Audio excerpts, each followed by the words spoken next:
Hello friends, आपल्या सर्वांची आवडती मालिका बाई तुझा आशीर्वाद या मालिकेच्या आजच्या रविवार 24 मेच्या एपिसोडमध्ये एकानंतर एक जबरदस्त ट्विस्ट आले आहेत. फ्रेंड्स, या मालिकेच्या सुरुवातीपासून आपण ज्या ट्विस्टची वाट पाहत होतो शेवटी ते घडणारे. अवनी आणि राजा हे घरातून पळून जात आहे. राजा अवनीला पळून जायला मदत करतोय आणि लवकरच त्यांचं लग्न होणार आहे. खरं सांगायचं तर अवनी आणि राजाचा लग्न करण्याचा काही विचार नाही आहे. अवनी तिच्या वर्ल्ड आर्किटेक्चर कॉम्पिटिशनसाठी प्रेझेंटेशन द्यायला पुण्याला चालली आहे. राजा तिला पुण्याला पोहोच करतोय, पण नक्कीच रस्त्यात असा काहीतरी ट्विस्ट येईल ज्यामुळे अवनी आणि राजाचं लग्न होईल आणि अवनीला राजाच्या घरी जावं लागणार आहे आणि राजाच्या घराला, दांगट परिवाराला बाईचा आशीर्वाद मिळणार आहे. मग हे सगळं नेमकं घडलं तरी कसं, हे जाणून घेण्यासाठी हा व्हिडिओ शेवटपर्यंत नक्की पहा. फ्रेंड्स, आजच्या एपिसोडच्या सुरुवातीलाच विवान हा चंद्रकांतसमोर आपली नाटकं सुरू करतो आणि म्हणतो, अंकल तुम्हाला माहिती आहे का, मी अवनीला 150 कॉल केले, 150, पण अवनीने माझा एकसुद्धा फोन उचलला नाही. मला अशी भीती वाटत होती की अवनीला कुणी किडनॅप केलं की काय. महेश चिडून म्हणतो, कुणाच्या बापाची हिंमत नाही आहे, जर असं कुणी केलं ना तर त्याला येथेच जमिनीत गाडू. तर चंद्रकांत म्हणतो, महेश गप्प बस. महेश शांत बसतो. विवान म्हणतो, नाही तसं नाही, पण तुमच्या जावयाला किडनॅप केलं ना, म्हणून तुमच्या मुलीलाही किडनॅप करतील असं मला वाटलं होतं. अवनीला कळतं हा विवान नाटक करतोय, पण विवान हा चंद्रकांत समोर मी किती चांगला आहे, माझं अवनीवर किती प्रेम आहे हे दाखवण्याचं नाटक करतो आणि म्हणतो, अंकल तुम्हाला माहीत नाही आहे मी किती हळवा आहे. मला खूप भीती वाटत होती ना, म्हणून मी कॉल केले होते, पण अवनीने माझा एकही फोन उचलला नाही. तिने मला फोन करून सांगितलं असतं की मला नाही बोलायचं आहे, तरी मी मिस कॉल केले नसते. पण तरीही अवनी सॉरी बरं का, आणि तो स्वातीलासुद्धा सॉरी म्हणतो. महेश म्हणतो, अगं हे अवनी काय आहे, कमीत कमी एक कॉल तरी उचलायला पाहिजे होता ना, तू असं का केलंस, मग त्याने एवढे मिस कॉल केले नसते. तर अवनी म्हणते, दादा तुला माहिती आहे का, तुम्हाला साडी नेसून फोटो पाठवायला सांगत होता, म्हणून मी म्हणाले नाही एवढ्या रात्री मला जमणार नाही, म्हणून मी त्याचा कॉल नाही उचलला. चंद्रकांतला मोठा धक्काच बसतो. अवनी म्हणते, आता का मी मध्यरात्री साडी नेसून याला फोटो पाठवायचा हवा होता का. तर विमान म्हणतो, अगं अवनी हे काय बोलतेस, सगळ्यांचा गैरसमज होईल ना. मी माझ्या शेरवानीतला फोटो तुला पाठवला म्हणून मी तुला म्हणालो की तुझ्या साडीतला फोटो मला पाठव, म्हणजे दोन्ही कपडे मॅच होत आहे की नाही हे चेक करता येईल. तू उगाचच सगळ्यांचा गैरसमज करतीये. अंकल माझ्या मनात असा चुकीचा कोणताच विचार नव्हता बरं का, आणि ज्यांचं लग्न होणार आहे अशा होणाऱ्या नवरा बायकोमध्ये तर ही गोष्ट कॉमन आहे, नॉर्मल आहे असं मला वाटलं. अवनी चिडून म्हणते, नाही पण मला ते बिलकुल आवडलं नाही, आणि मी तुला का रिप्लाय करायचा, का तुला फोन करायचा, का तुला फोटो पाठवायचा. विवान म्हणतो, पाहिलं का अंकल कसं बोलते ती, मी तिला स्वतःचा फोटो पाठवला तर तिने रिॲक्टसुद्धा केलं नाही. साधा एक इमोजी पाठवला असता तरी मला बरं वाटलं असतं ना, तिने ते सुद्धा केलं नाही. तर महेश म्हणतो, जाऊ दे विवान, नको वाईट माणूस, दे सोडून, आता तुमचं लग्न होणार आहे ना, मग सगळं काही ठीक होईल. चंद्रकांत पुढे येतो आणि म्हणतो, काय ग अवनी असं का केलंस, बिचारा किती हळवा आहे, त्याला भीती वाटली ना तुझी, तू असं नव्हतं करायला पाहिजे. खूप चांगला मुलगा आहे, तुझ्यावर किती प्रेम करतो पहा.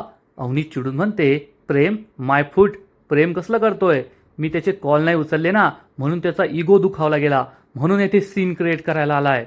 चंद्रकांतला खूप राग येतो. चंद्रकांत ओढून म्हणतो, अवनी. अवनी म्हणते, बाबा तुम्ही या मुलासाठी माझ्यावर ओरडताय, चक्क माझ्यावर आवाज चढवताय. हा मुलगा कसा आहे ना, कसा वागतो तुम्हाला माहिती नाहीये. तर चंद्रकांत चिडून म्हणतो, तो तुझ्याशी चांगलाच वागतो, आणि मी तुझ्यासाठी जो मुलगा सिलेक्ट केलाय ना, तुझं लग्न त्याच्याशीच होणार. ही काळ्या दगडावरची रेघ आहे, एवढं लक्षात ठेव. अवनीला खूप वाईट वाटतं. अवनीची आईसुद्धा म्हणते, अवनी आता जास्त विषय वाढू नकोस, गप्प बस. तर अवनी चिडून म्हणते, विषय वाढू नको, का वाढू नको बाबा, हा मुलगा आहे ना एक नंबरचा सायको आहे, सायको, आणि अशा मुलाशी तुम्ही माझं लग्न लावून देताय. हे ऐकून चंद्रकांत खूप चिडतो आणि अवनीच्या सनसनीत मुस्काटात मारतो. सगळ्यांना जबर धक्काच बसतो, पण विवान मात्र खूप खुश होतो की या अवनीबरोबर असंच व्हायला पाहिजे. अवनीचा विश्वासच बसत नाही की बाबांनी माझ्या थोबाडीत मारली आहे. बाबा अवनीला ठणकावून सांगतात, विवान तुझा होणारा नवरा आहे आणि त्याच्याशी असं बोलायचं नाही, तुझं विवानशीच लग्न होणार, ही काळ्या दगडावरची रेघ आहे. विवान म्हणतो, अंकल तुम्ही माझ्या होणाऱ्या बायकोवर हात उचलला हे मला बिलकुल आवडलेलं नाहीये, तुम्ही हे चुकीचं केलं. चंद्रकांत विवानकडे रागाने पाहतो, त्याला डोळे दाखवतो. विवान घाबरून म्हणतो, नाही नाही नाही, तुमची मुलगी आहे, तुम्ही जे केलं ते योग्यच केलं, असं म्हणून विवान तेथून पळून जातो. आणि महेश त्याच्या मागे मागे येतो. राजा खांबाच्या मागे उभा राहून हे सगळं ऐकत असतो. महेश हा विवानला म्हणतो, Vivan, I am really sorry, अवनीने असं नव्हतं करायला पाहिजे. तर विमान म्हणतो, तू कायला सॉरी म्हणतो रे, तिने सॉरी म्हणायला पाहिजे. असं म्हणून विवान गाडीत बसतो, तेथून निघून जातो. महेश खूप चिडतो अवनीवर, विवानवर नाही. आणि राजा विचार करतो, ओ साहेब, या सोणक्याला कशाला सॉरी म्हणताय, तुमच्या बहिणीशी कसं वागतोय तुम्हाला कळत नाही का. पण राजाही मनातल्या मनात म्हणतो, महेशला नाही म्हणत. आणि इकडे अवनीचे बाबा चंद्रकांत तिला जाब विचारतात, कोण आहे तो मुलगा ज्याच्याशी लग्न करण्यासाठी, ज्याच्यासाठी तू हे लग्न मोडायला निघाली आहे. अवनीला खूप वाईट वाटतं. अवनी म्हणते, बाबा तुम्ही माझ्यावर संशय घेताय. बाबा चिडून म्हणतात, तू संशयास्पद वागतीये म्हणून मी तुझ्यावर संशय घेतोय. अवनी म्हणते, बाबा तुम्हाला खरंच असं वाटतंय का मी एखाद्या मुलासाठी हे सगळं करतीये. नाही, मी माझ्या स्वप्नांसाठी, मी माझ्या करिअरसाठी हे सगळं करतीये. मला माझं करिअर करायचं आहे, माझं स्वप्न पूर्ण करायचं आहे, म्हणून मी हे लग्न करायला नकार देतीये. तर बाबा चिडून म्हणतात, अवनी बस झालं तुझी ही नाटकं, ही सगळी कथा वाचून झालीये, पुन्हा पुन्हा मला तेच बोलायला लावू नकोस.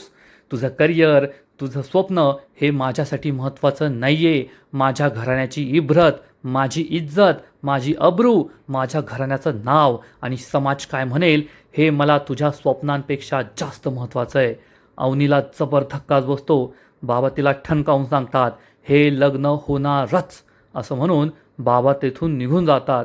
अवनी चिडून म्हणते, आई तू तरी. आणि अवनी काही बोलणार त्याआधी आईसुद्धा तिच्या सणसणीत मुस्काटात मारते. अवनीला जबर धक्काच बसतो. आई चिडून म्हणते, हा दिवस दाखवण्यासाठीच आम्ही तुला लहानचं मोठं केलंय काय. अवनी तू काय वागते ना, तुला तरी कळतंय का, तुला तुझ्या बाबांपेक्षा जास्त कळतं का. तुझ्या बाबांनी तुझ्यासाठी जो निर्णय घेतलाय ना तो अगदी योग्य आहे. आणि तुझं लग्न विवानशीच होणार, ही काळ्या दगडावरची रेघ आहे, हे लक्षात ठेव. आईसुद्धा अवनीकडे रागाने पाहते आणि निघून जाते. अवनीला खूप वाईट वाटतं. स्वाती तिला समजवण्याचा प्रयत्न करते, पण अवनी तिला झटकते आणि म्हणते, मला नको समजवू, मला तुझं काही ऐकायचं नाही आहे, जे समजवायचं ना ते त्यांना समजाव. स्वातीला वाईट वाटतं. स्वाती तेथून निघून जाते. अवनी रडू लागते. आणि इकडे राजाच्या घरी पाण्या हा चक्क तोंडाला फेअरनेस क्रीम लावत असतो. आणि धन्या रडत रडत तेथे येतो आणि म्हणतो, पाण्यादा काहीतरी करू ना यार आपण. पाण्या म्हणतो, तू रडून रडून गोदावरीला पूर आला ना तरी तो यशोदा ऐकायचा नाही. तर धन्या म्हणतो, आपण त्याला कशाला समजवायचं आहे, आपण शपथ मोडू. तर पाण्या म्हणतो, नाही नाही, शपथ नाही मोडू शकत. अरे आपण यशोदाचं नुसतं मीठ नाही तर पुरं ताट खाल्लंय, त्याची शपथ आपण नाही मोडू शकत. तर धन्या म्हणतो, अरे शपथ मोडून काही होत नाही रे बाबा. मी आपल्या अण्णाच्या किती शपथा घेतल्या, बाहेर कसे घोरताय पाय, त्यांना काही झालं नाही. पाण्या म्हणतो, अरे यार खरं बोलतोय तू, खरंच काही झालं नाही त्यांना, यावरून माझा विश्वास बसला. पण नाही, तरीसुद्धा आपण यशोदाची शपथ मोडायची नाही. धन्या म्हणतो, अरे पाण्यादा, तुझ्या या कुरळ्या केसांखालचा जो मेंदू आहे ना त्यात थोडा विचार कर. जर आपण त्या मॅडमची मदत केली तर आपल्याला पुण्य मिळेल, राजादाचे चान्सेससुद्धा वाढतील आणि बाईचा आशीर्वाद आपल्या घराला मिळू शकतो. पाण्याला हे पटतं. पाण्या म्हणतो, अरे वा धन्या, कॉलेजात जाऊन तर लय हुशार झाला तू, पटलंय मला, चल आपण राजादाची मदत करायला जाऊ. आणि हे दोघे बाहेर निघणार इतक्यात यशोदा तेथे येतो आणि विचारतो, कुठं जाऊन राहिले तुम्ही. तर धन्या म्हणतो, आपण जर भावांची मदत केली नाही ना तर आपण सुद्धा धोंडी अण्णा आणि दत्तासारखे होऊ, तसं व्हायचं आहे का आपल्याला. यशोदा म्हणतो, नाही व्हायचं, पण राजाची मदतसुद्धा करायची नाही. धन्या म्हणतो, अरे मदत करायला पाहिजे. पाण्यासुद्धा यशोदाला समजवण्याचा प्रयत्न करतो, पण यशोदा म्हणतो, काही मदत करायची नाही. जोपर्यंत त्या मॅडमचं लग्न होत नाही आणि जोपर्यंत राजा सुखरूप घरी परत येत नाही तोपर्यंत तुम्ही दोघांनी सुद्धा घराबाहेर निघायचं नाही, घरातच थांबायचं, हे लक्षात ठेवा. असं म्हणून यशोदा घरात निघून जातो. पाण्या आणि धन्याला काय करावं ते कळतच नाही. आणि इकडे अवनी ही बिचारी तिच्या रूममध्ये दुःखी होऊन रडत बसलेली असते. तिला सगळं आठवतं की बाबांनी काय सांगितलं, माझ्या थोबाडीत मारली, मला म्हणाले तुझं लग्न होणारच, ही काळ्या दगडावरची रेघ आहे. मग मी आईशी बोलायला गेले तर आईने सुद्धा माझ्या थोबाडीत मारलं. हे सगळं आठवून अवनी खूप दुःखी होते, रडू लागते. पण तेवढ्यात ती मनाशी एक ठाम निर्धार करते. नाही, आता बस झालं. माझी स्वप्न मीच पूर्ण करू शकते आणि स्वप्न पूर्ण करण्यासाठी मला स्वतःची मदत करावीच लागेल, असा विचार करून अवनी ही तिच्या रूम बाहेर पडते. राजा हा घराबाहेर गाडीजवळ उभा असतो. तेवढ्यात अवनी घराबाहेर येते. आजूबाजूला पाहत असते. राजा विचार करतो, आता या कोणाला शोधताय? अवनी ही आजूबाजूला कुणी आपला पाहत नाहीये ना याचा अंदाज घेत असते. ती राजाकडे वाकड्या नजरेने पाहते. राजाला समजतं की अवनी मॅडमला माझ्याशीच बोलायचं आहे आणि काही नातेवाईक हे अवनीची विचारपूस करत असतात. अवनी त्यांच्या जाण्याची वाट पाहत असते आणि राजा विचार करतो, यांना नक्कीच माझ्याशी बोलायचं आहे. आता येतील, माझ्यावर फुल चिडचिड करतील. जाऊ दे, पण त्यांना तरी चिडचिड करायला, राग काढायला दुसरं कोण आहे? काढू दे माझ्यावर राग. नाही त्यांचं प्रेम तर त्यांचा रागच माझा, असा विचार राजा करतो. एक मुलगी तेथे सेल्फी काढत असते. अवनी तिला म्हणते, दिव्या तुला आतमध्ये बोलवलंय. ही मुलगी आतमध्ये निघून जाते आणि मग आजूबाजूला कोणीच नाहीये हे पाहून अवनी राजासमोरून येते आणि मागे गाडीच्या मागे जाऊन उभी राहते. राजा तिच्याजवळ येतो आणि विचारतो, काय झालंय? अवनी त्याला विचारते, माझी मदत करशील का? राजा म्हणतो, तुम्ही फक्त सांगून पहा. तर अवनी म्हणते, मला हे घर सोडून निघून जायचंय. राजाला जबर धक्काच बसतो. राजा विचारतो, हे काय बोलताय तुम्ही? तर अवनी विचारते, माझी मदत करशील का? राजा म्हणतो, देवी आईची शपथ, तुमची मदत नाही करायची तर मग कोणाची मदत करायची? सांगा काय प्लॅन आहे? तर अवनी म्हणते, मला पुण्याला जायचं आहे आणि मग तेथून एशिया पॅसिफिकला, सिंगापूरला. राजा म्हणतो, नाही ना हो, तो लय मोठा प्रॉब्लेम आहे. सिंगापूरला या गाडीत कसं जायचं? अवनी म्हणते, अरे तुला मी सांगितलं होतं ना, मी ती ऑल इंडिया आर्किटेक्चर कॉम्पिटिशनमध्ये भाग घेतला आहे. त्यासाठी मला प्रेझेंटेशन द्यायला पुण्याला जायचं आहे. तू मला पुण्यापर्यंत सोड, बाकीचं मी माझं माझं पाहून घेईल. राजा म्हणतो, ठीक आहे, कधी जायचं? अवनी म्हणते, उद्या माझी हळद आहे आणि आज रात्रीच मला हे घर सोडायचं आहे. राजा घाबरतो आणि विचारतो, पण तुमचा निर्णय पक्का आहे ना? नाहीतर तुम्ही निर्णय बदलाल आणि मीच अडकायचो. अवनी म्हणते, नाही, आता माझा निर्णय नाही बदलणार. अवनी ही गाडीच्या डिक्कीत बसते आणि म्हणते, तुला माहिती आहे का आज काय घडलं? मला नेहमी असं वाटायचं की माझे बाबा या घरात माझ्यावर सगळ्यात जास्त प्रेम करतात. मी त्यांची लाडकी आहे. पण आज माझा तो गैरसमज दूर झाला. आज त्या विवांसाठी माझ्या बाबांनी आयुष्यात पहिल्यांदा माझ्यावर हात उचलला, मला मारलं. हे ऐकून राजाला खूप वाईट वाटतं. अवनी म्हणते, माझ्या बाबांसाठी माझी स्वप्न महत्त्वाची नाही आहे, तर त्यांच्या घरांची अब्रू, त्यांचा मान, समाज जास्त महत्त्वाचा आहे. आणि जर त्यांना माझी काळजी वाटत नसेल, त्यांना माझं काही घेणं देणं नसेल ना, तर मलासुद्धा त्यांचा काहीच विचार करायचा नाही आहे. मला माझी स्वप्न पूर्ण करायची आहे. राजा खूप दुःखी होतो. अवनी म्हणते, तुला माहिती आहे का, 12वी नंतर माझं मेडिकलला सिलेक्शन झालं होतं. पण मला माझं स्वप्न पूर्ण करायचं होतं. मला आर्किटेक्ट बनायचं होतं आणि घरातील सगळे माझ्या विरोधात होते. पण फक्त माझ्या बाबांनी माझी साथ दिली आणि मला म्हणाले, कर, तुला जे करायचे ते कर, तुझं स्वप्न पूर्ण कर. तेव्हापासून मला नेहमी असं वाटायचं की माझे बाबा माझी सगळी स्वप्न पूर्ण करतील. अख्खं जग माझ्या विरोधात असेल ना, तरी माझे बाबा माझ्या विरोधात जाणार नाही, माझं ऐकतील, माझं स्वप्न पूर्ण करतील. म्हणूनच मी माझ्या बाबांना सांगण्याचा प्रयत्न केला. पण माझा गैरसमज दूर झाला आहे आज. माझ्या बाबांना माझ्या स्वप्नापेक्षा माझं लग्न लावून देणं जास्त महत्त्वाचं आहे. त्यांनी माझ्या मनाविरुद्ध माझं लग्न लावून दिलं आहे, ठरवलं आहे आणि मी हे लग्न करणार नाही आहे. आता मी ठरवलं आहे, मी हे लग्न करणार नाही, घर सोडून निघून जाणार. राजा विचारतो, पण तुमचं हे फायनल आहे ना? अवनी म्हणते, आता माझा जीव जरी गेला ना, तरीसुद्धा मी त्या विवांशी लग्न करणार नाही. राजा म्हणतो, ठीक आहे, मग तुमच्यासाठी मी पुणे काय ते काय तुमचं एशिया पॅसिफिकपर्यंत यायलासुद्धा तयार आहे. अवनी हात पुढे करते. राजाला विचारते, तू मला वचन देतोस ना? राजा अवनीच्या हातात हात देऊन देवी आईची शपथ घेतो, तुम्ही काळजीच करू नका. आता हा राजा तुम्हाला पुण्याला पोहोचल्याशिवाय शांत बसणार नाही. अवनी खूप खुश होते आणि इकडे चंद्रकांत हा महेशला समजावून सांगतो, महेश, कितीही घाईगडबडीत लग्न करायचं ठरवलं ना, तरीसुद्धा जवळच्या पाहुण्यांना आणि मित्रमंडळींना बोलवावंच लागेल, प्रतिष्ठित व्यक्तींना बोलवावं लागेल. आमदार साहेबांच्या घरी आमंत्रण द्यायला तुझ्या आईला आणि मला पर्सनली जावं लागणार आहे. तेवढ्यात अवनीची आई तेथे येते. बाबा तिला सांगतात, आपल्याला आत्ताच्या आत्ता आमदार साहेबांच्या घरी जाऊन आमंत्रण द्यायचं आहे.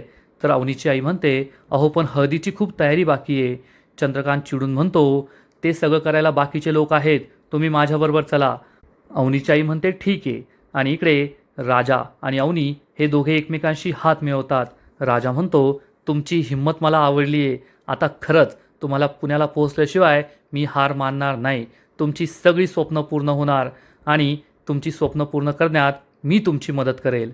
अवनीला खूप आनंद होतो आणि माझ्या घरातील लोक माझ्या स्वप्नांचा विचार करत नाही आहे, पण हा साधा ड्रायव्हर याचा विचार करतो आहे. म्हणून अवनी त्याला थँक्यू म्हणते आणि आपल्या घरात निघून जाते. राजा खूप खुश होतो आणि म्हणतो, वा देवी आई, काय चमत्कार घडवलाय तू.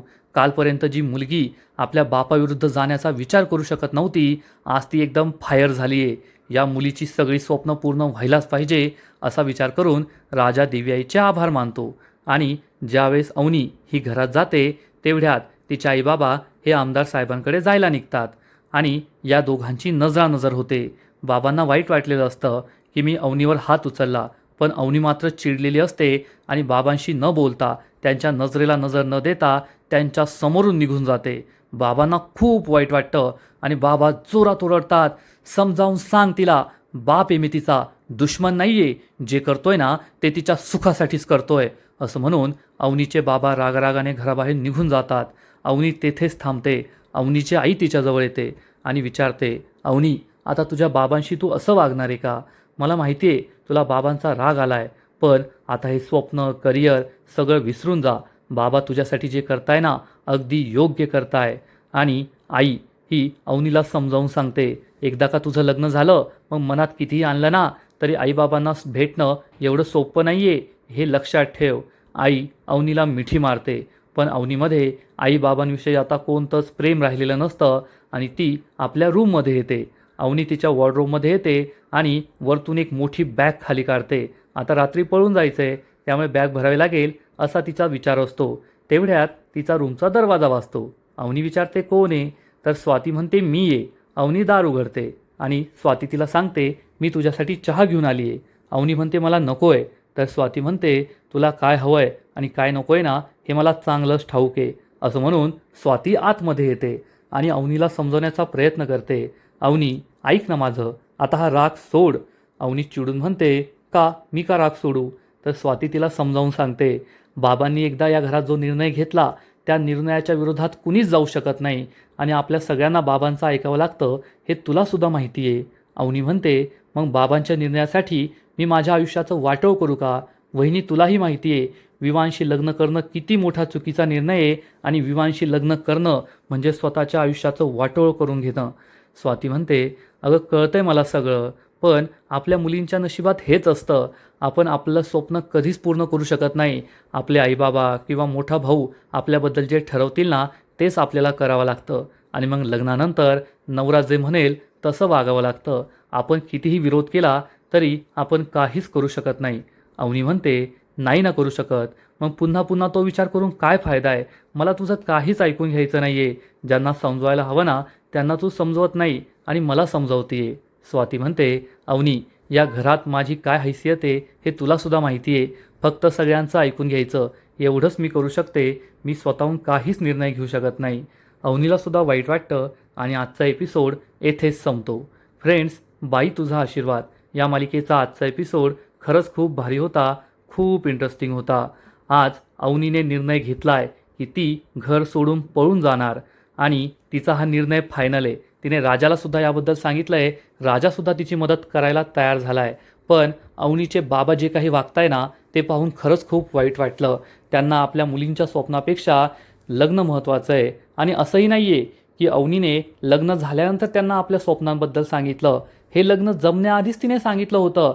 तेव्हा लग्न जमलंच नव्हतं, मग घराण्याची इज्जत अब्रू हे जाण्याचा संबंधच नव्हता. पण बाबांनी तिच्या मनाविरुद्ध तिचं लग्न जमवून दिलं आणि आता या सगळ्या गोष्टी बोलताय. त्यामुळे अवनीचा निर्णयसुद्धा योग्यच आहे असंच वाटतंय. आजचा एपिसोड तर भारी होता, पण बाई तुझा आशीर्वाद या मालिकेचा पुढील एपिसोडसुद्धा आणखीन भारी असणार आहे. आणखीन मोठा ट्विस्ट या मालिकेत येणार आहे. मग नेमकं घडणार तरी काय? तर पुढील एपिसोडमध्ये आपण पाहू की अवनी तिची बॅग भरून राजाकडे देईल आणि राजाला विचारेल, राजा, मी जे काही करतेय ते चुकीचं तर नाही आहे ना? तर राजा म्हणेल, नाही, कारण स्वप्न पाहण्याचा आणि तो पूर्ण करण्याचा हक्क प्रत्येकाला असतो आणि तुमच्यासारख्या मुलीला तर असतोच. त्यामुळे आता परत विचार करू नका. त्यामुळे अवनीचा कॉन्फिडन्स वाढणार आणि मग अवनी मध्यरात्री साडी वगैरे नेसून घराबाहेर पडणार आईबाबांना एकदा पाहणार आणि मग राजा तिला घराच्या मागच्या दरवाजाने भिंतीवरून खाली उतरवणार. राजाने एक वेगळी गाडी आणलेली असेल, अवनी त्यात बसणार. राजा आणि अवनी हे घर सोडून पळून जाणार. म्हणजे शेवटी तो क्षण आलाच जेव्हा अवनी ही घर सोडून पळून जाते. पण फ्रेंड्स, अवनी आणि राजाचं लग्न नाही होणार आहे, कारण अवनी तर पुण्याला चालली आहे तिच्या त्या कॉम्पिटिशनसाठी. पण मालिकेची गोष्ट तर आपल्याला माहिती आहे की अवनी आणि राजाचं लग्न होणार आहे, पण या दोघांच्या मनात तसं काही नाही आहे. मग हे कसं शक्य आहे? तर कदाचित जेव्हा अवनी आणि राजा घराबाहेर पळून जातील तेव्हा असं काहीतरी होईल ज्यामुळे त्यांना नाईलाजाने लग्न करावं लागणार आहे. मग राजा आणि अवनीचं लग्न कसं होणार, हा ट्विस्ट खूप भारी असणार आहे, पाहायला मजा येणार आहे. तर फ्रेंड्स, तुम्ही सुद्धा राजा आणि अवनीचं लग्न पाहण्यासाठी एक्सायटेड आहात ना? नक्कीच कमेंट करून सांगा. आणि या मालिकेचे असेच नवीन नवीन एपिसोड, नवीन नवीन अपडेट सर्वात आधी पाहण्यासाठी व्हिडिओला लाईक करा, शेअर करा, चॅनलला सबस्क्राईब करून बेल आयकॉनवर क्लिक करा. म्हणजे या मालिकेचे नवीन नवीन एपिसोड तुम्हाला सर्वात आधी पाहायला मिळतील. खूप खूप खूप धन्यवाद.